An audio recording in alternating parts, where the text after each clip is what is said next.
This is Matthew Kratter from Trader University, and today I want to talk a little bit about how Ethereum has become a captured, controlled coin since the merge about a month ago.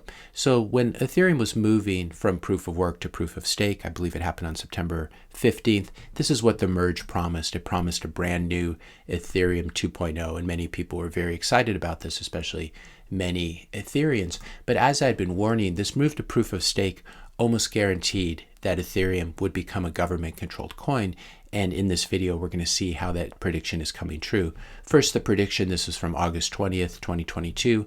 In this video I discuss how Ethereum is moving to proof of stake, how Ethereum moving to proof of stake basically guarantees that it will become a government-captured coin, thus betraying the whole ethos of being a cryptocurrency. After the merge, and this is the important part that we're seeing coming true now, Ethereum will be controlled by large centralized validators who are regulated and thus under the control of OFAC and the US government. We'll talk about OFAC in a minute. We've recently seen with Tornado Cash how ready these validators are to bend the knee to government pressure. So even the mainstream crypto press is beginning to notice this. Big firms dominate post-merge Ethereum validation. And then we have this Reddit story from 2 days ago. In the last 24 hours, 51% of ETH blocks were censored and OFAC compliant. And this means that they will not relay transactions from Tornado Cash, etc., for inclusion in the blocks validators validate. So OFAC is this subdepartment of the Department of the Treasury, stands for Office of Foreign Assets Control, and they like to stick their nose in everyone's business. In some cases, they do a good job. In the case of Tornado Cash, it was a bit ridiculous to ban Ethereum activity around this protocol. But this is what has happened, and the amount of censorship that has now come to Ethereum. What we have here is a chart from the beginning, from the merge on September 15th.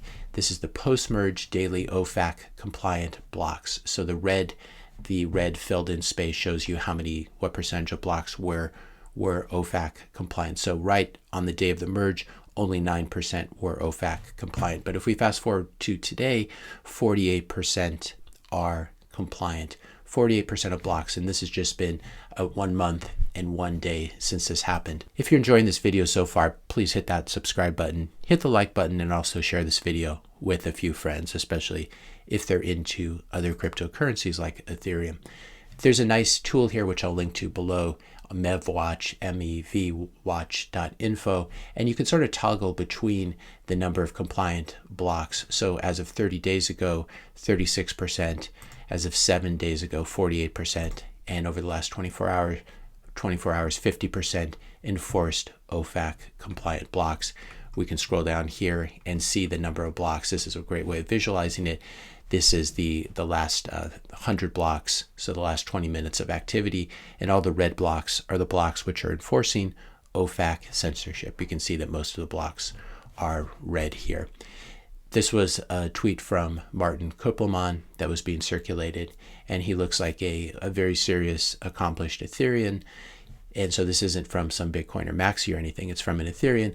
Martin says, "We reached another sad milestone in censorship, 51%. This means," and this points to what's going to happen to Ethereum going forward, based on what this Etherean thinks. This means that if the censoring validators would now stop attesting to non-censoring blocks, they would eventually form the canonical 100% censoring chain. So this is where Ethereum is headed, where every single validator is employing and enforcing government censorship. As we said, the merge was the point of no return. There's no way Ethereum can ever go back to proof of work, and there's no reason that it wants to. The move to proof of stake gives a lot of insiders and beneficiaries of the pre-mine huge control in terms of being validators. Ethereum culture has been broken from the very beginning. This always was the plan, to move to proof of stake, and you combine proof of stake with a pre-mine, and it's a very noxious combination. They started off by our pre-mined token. Let's move to proof of stake to consolidate our control. And then, of course, the whole time Ethereum saying, don't bother running your own node. Let Infura, which is controlled by Consensus and 𝐂𝐤𝐿𝐿, who is a co-founder of Ethereum, let Infura do it for you and trust them instead. Here's the famous quote from Vitalik saying the average, and this is a critique of Bitcoiners who run their own nodes and why Ethereans, it's ridiculous for them to run their own nodes. The idea of average users personally validating the entire history of the system is a weird mountain man fantasy. There, I said it. But Vitalik has a problem now because he has a huge number of Ethereum validators who are censoring blocks.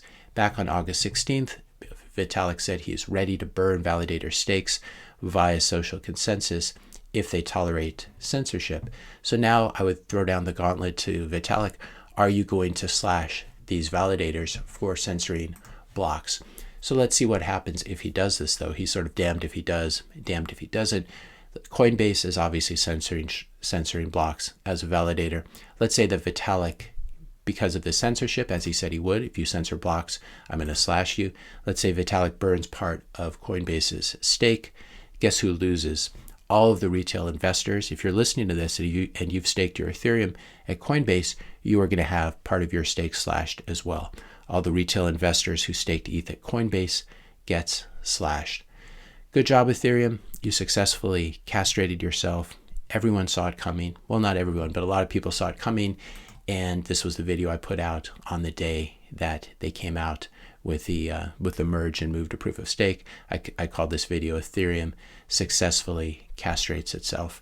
And I think relevant to that is this this meme. Everyone who's tried this has gotten hurt. Here's a guy, a noob, who's playing around with coins other than Bitcoin. Everyone else who's tried this has gotten hurt. And then, of course, the noob saying everyone else did it the wrong way. We could see this clearly happening with Ethereum moving to proof of stake, guaranteed that it would become a captured controlled coin. And now we can see that happening in real time. This is coming true. This has become an OFAC compliant blockchain, which betrays the whole point of cryptocurrency, of decentralization, and of freedom. And this is the central problem with proof of stake.